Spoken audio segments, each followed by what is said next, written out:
শোন ভাই, ও কাঁদবে না ঠিকই, ওরা বলতে পারবে না তো। ওদের ব্যথা আমরা বুঝতে পারি না। যদি জীবন না থাকতো ওরা বেঁচে থাকতো কী করে? ওদের জীবন আছে বলেই তো ওরা বেঁচে থাকে। আর গাছ আমাদের খুবই প্রয়োজনীয় উপাদান পরিবেশের।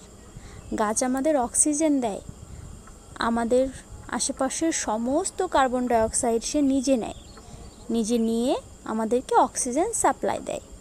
তাই বলছি কি, গাছ লাগা বেশি করে গাছ লাগাও, পরিবেশ বাঁচাও।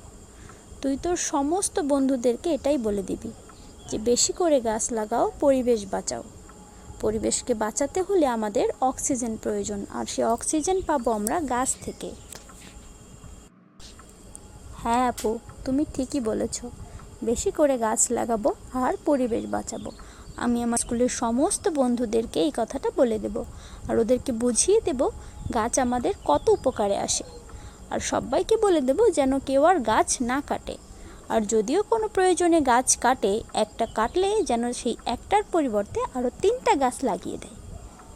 বন্ধুরা, তোমরাও আজ থেকে তাই করবে, একটা গাছ কাটলে 3টা গাছ লাগাবে। আসলে আপু, আমি ভাবছিলাম যে এই গাছগুলো বেঁচে আছে কি করে।